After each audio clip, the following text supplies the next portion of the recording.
Alors on peut sélectionner un ou plusieurs traits et les déformer avec l'outil de transformation manuelle, bien sûr. Ça c'est une possibilité pour revenir et voilà, clic, shift clic, voilà par exemple, ou j'englobe. Ah oui, ça peut être intéressant de passer en mode sans couleur temporairement quand on fait ça, commande Y, parce que les traits calligraphiques m'empêchent de bien voir ce que je fais. Commande Y. Et donc, je disais, outil de transformation manuelle. Et on peut... Oui, puisqu'on a été désactivé le cadre de sélection. Du coup... Vous voyez quand même, c'est mieux de voir en temps réel la symétrie, plutôt que de le faire comme à l'ancienne, en fait. Ah, ça cale. Les magnétismes qui m'a servi tout à l'heure bien pour coller le rectangle sur le repère. Là, il m'ennuie, je ne peux pas positionner comme je veux, donc je vais aller dans le menu affichage, désactiver le magnétisme du point. On va voir si ça résout le problème. Partiellement, menu affichage, je vais désactiver repère commenté. Ok, là ça marche. C'est très souple, je peux positionner exactement où je veux. Ah, il a des grandes oreilles, il commence à ressembler à un Chupacabra ou...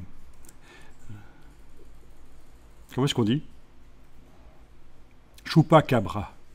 Vous connaissez ces animaux qui n'existent pas? La cryptozoologie, non? Chupacabra, c'est le suceur de chèvre.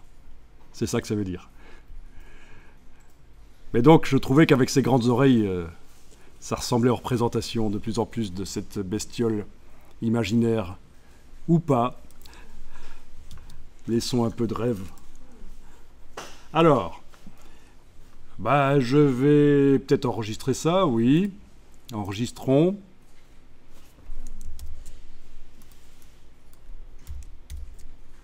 Chaque fois sous un nom différent, bien sûr. Mais ça, il n'y a pas besoin de vous le dire. Alors, avec l'outil déformation, derrière l'outil largeur dans la palette des outils. Bon, première chose. D'abord, je devrais être... Oui, je viens d'enregistrer, donc je suis sorti de la répétition, l'isolation de la répétition. Donc, je dois à nouveau faire clic droit. Et ça ne marche pas. Il faut que je vois pourquoi. Flèche noire. Clic droit, isoler la répétition sélectionnée. Voilà. C'est parce que j'ai enregistré sous un nom différent et donc forcément là, il m'a sorti... Enfin forcément, pas forcément, je trouve ça ennuyeux, mais bon. Et donc j'étais en train de dire que derrière l'outil largeur, vous avez les déformations. Vous entrez dans le menu, vous allez sur la barre verticale de droite, ça vous détache tout ça, c'est pas plus mal. Et celui qui nous intéresse, c'est le deuxième là, l'outil de déformation. Et donc, qu'est-ce que je vous raconte ici avec l'outil déformation derrière l'outil largeur dans la palette des outils? Remodeler les tracés. Double-cliquez sur l'icône de cet outil pour faire apparaître ces réglages et modifier en largeur et en hauteur le diamètre du pinceau, afin que le rayon d'action de l'outil soit adapté au résultat visuel que vous souhaitez obtenir. Et sélectionnez bien sûr au préalable les tracés que vous souhaitez modifier. Donc, je vais faire ça. Donc, l'outil, oui, l'outil c'est bien celui-là. Avec la flèche noire, vous voyez, je suis toujours avec l'outil là, hein, mais j'enfonce la touche commande du Mac ou contrôle du PC et je vais activer ou englober ceux que je veux modifier. Ok. Alors, on va dire que c'est celui-là que je veux modifier. Donc, je vais prendre l'outil et aller travailler sur le côté. Voilà. Intéressant. Maintenant, c'est celui-là. Voilà. Et je pourrais, si nécessaire, aller double-cliquer sur l'outil et dans les options de l'outil déformation qui apparaissent là, aller modifier le diamètre. Par exemple, je vais mettre 10, tabulation, 10, tabulation. Ben oui, tabulation, la touche tabulation pour valider. Et donc là, ok, j'ai un outil d'1 centimètre au lieu de 3. Et donc, je vais pouvoir aller faire des choses plus précises, bien entendu.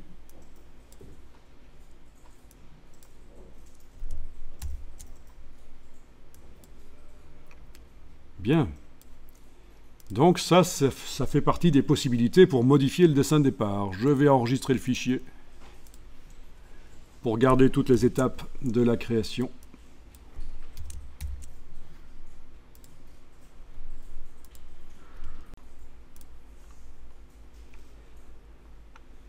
Avec objet tracé simplifié, diminuer le nombre de points des tracés et ainsi donner leur davantage de pureté, entre guillemets. Un peu puant comme mot, mais enfin voilà. Sélectionnez au préalable les tracés que vous souhaitez modifier. La version complète de cette boîte simplifiée peut être obtenue en cliquant sur les 3 petits points à côté du curseur. Et vous y trouverez notamment de quoi convertir les courbes en tracés anguleux. Ça peut parfois être intéressant graphiquement.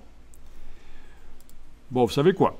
On va peut-être, après avoir enregistré une première fois ce document ici, on va voir si on peut faire une version anguleuse en enregistrant sous un nouveau nom.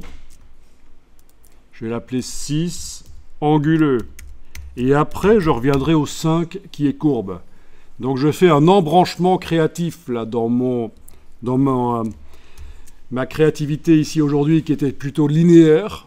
Je fais un embranchement, je fais un test, je vais faire une version anguleuse. Voilà. Ok, c'est la version anguleuse. Je retourne donc sur le tracé. Il faut que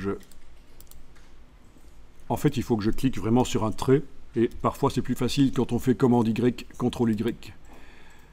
Voilà. Isoler la répétition sélectionnée. Voilà. Je vais peut-être aller diminuer un peu l'épaisseur de mes traits parce que je les trouve finalement fort épais. Donc en double-cliquant dans la palette des formes sur la forme calligraphique que j'ai utilisée, je vais aller modifier ici la taille. Ok. Appliquer au contour. Et donc, objet tracé simplifié. Il y avait certainement d'ailleurs un raccourci quelque part au-dessus, mais bon, on va faire comme ça. Objet tracé simplifié. Alors, il n'y a pas de raccourci clavier pour cet item de menu. Si vous devez souvent aller dans un item de menu qui n'a pas de raccourci clavier, il va bien sûr falloir faire le raccourci clavier par l'éditeur de raccourcis de Adobe. Sinon, vous perdez votre temps à chaque fois. Mais bon, voilà.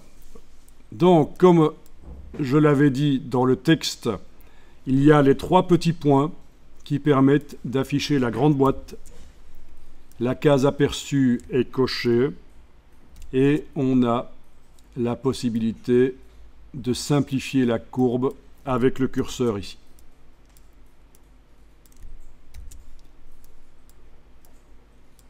Voilà, ça peut être intéressant. Du coup, il ressemble à un mouton. En étant moins anguleux comme ça. Bon, les couleurs vont beaucoup aider aussi. Et comme je vous avais dit, c'est juste un travail technique ici. Alors, vous avez le seuil d'angle. Voyons un peu. Non, ça ne marche pas. Sauf peut-être qu'il faut cocher, convertir. Non, c'est ça. On va convertir en ligne droite, en fait. Voilà. Convertir en ligne droite. Vous voyez, ça peut être intéressant. Et alors, le curseur seuil d'angle. Voilà, oui. Permet de simplifier plus ou moins cette version à ligne droite. Très intéressant. Ça géométrise.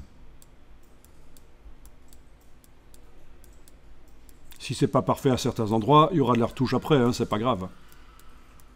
Bon. Ça marche chez vous, ça donne bien aussi? Ok. Donc, on passe de là à là quand même.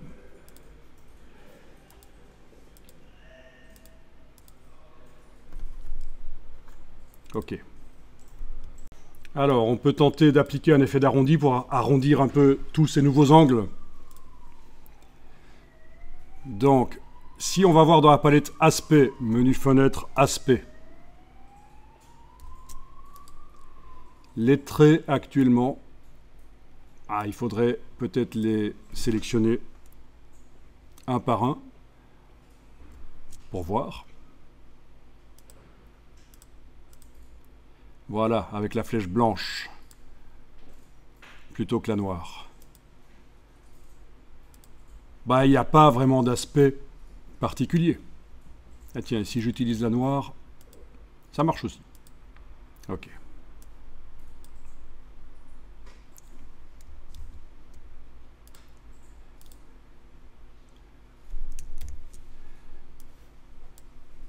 Ok, je sélectionne tout. CTRL A sur le PC, commande A sur le Mac. Et je vais ajouter en tant qu'effet spécial sur ces traits un effet d'arrondi.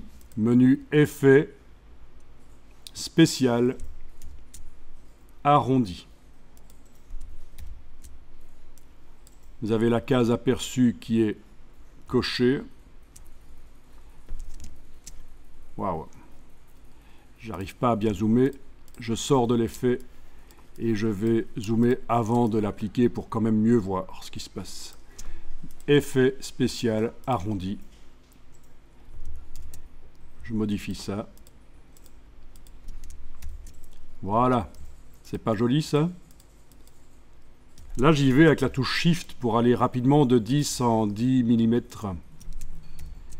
Donc sur la version anguleuse, j'applique un effet spécial. Donc ça ne modifie pas les vecteurs, ça modifie l'aspect des vecteurs. Ok, donc si on enlève l'œil de là dans la palette aspect en face du mot arrondi, on voit ce que ça donnait juste avant. J'aurais pu le faire seulement sur une partie des vecteurs, bien sûr. Ou faire sur une partie des vecteurs un certain réglage d'arrondi et sur une autre partie un autre réglage de valeurs différentes. Tout est possible. Si on doit remodifier la valeur d'arrondi, surtout, on ne retourne pas dans le menu Effet spécial arrondi. Ça mettrait un deuxième effet d'arrondi. D'ailleurs, c'est ce qui vous le dit.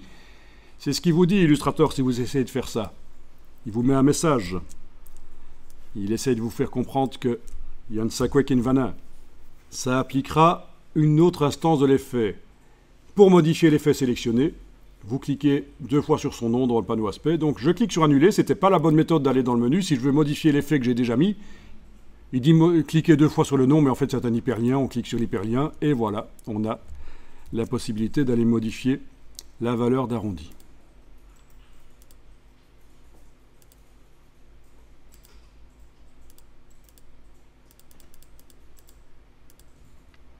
Bien. Ok. Je vais enregistrer ça sous un autre nom. 07 anguleux. Voilà, et bien sûr, à partir de là, il faut que je décide... Ah tiens, pourquoi il est comme ça? Commande Y. CTRL Y. À partir de là, il faut que je décide, est-ce que c'est la version anguleuse qui est la bonne, ou est-ce que c'est la version d'avant?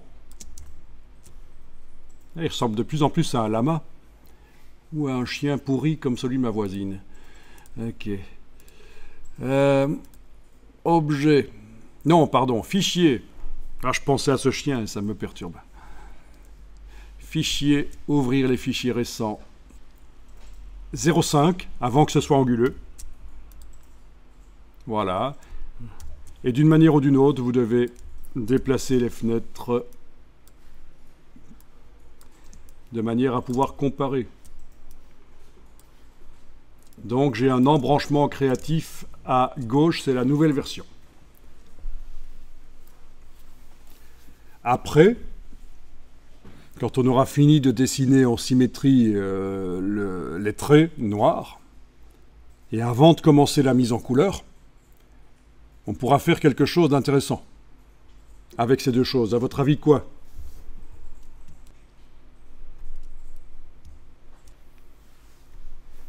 N'hésitez pas à dire, même si vous pensez que c'est une bêtise, au moins ça nous fera rire. Je vais continuer le travail. Sur lequel des deux? Est-ce qu'il n'y a pas une troisième possibilité que de devoir choisir sur lequel des deux? Vous allez dire recommencer tout. Oui. Exactement, faire un mixte des deux, un mix des deux, pardon, un mix des deux. Quand vous faites une création, si vous faites un embranchement créatif, et c'est valable aussi en mise en page ou autre chose, toute création en fait, numérique surtout, parce qu'on peut dupliquer facilement et faire des variantes, ça peut être très intéressant d'aller prendre des éléments dans une des versions et de les mélanger avec des éléments d'une autre version. Parce que là, on a à droite un style un peu mou, vers de terre. C'est à la mode, ceci dit. En 2024, c'est la mode des vers de terre. Hein. Je vais vous montrer si vous ne croyez pas. Donc c'est un peu mou. À gauche, là, c'est fort anguleux. Mais je pense qu'en mélangeant les deux, on va donner de la richesse visuelle. On va obtenir quelque chose qui est plus riche visuellement. Les plus belles mises en page sont parfois obtenues comme ça, les plus beaux posters, en mélangeant deux versions du poster. C'est très connu, c'est une méthode en graphisme.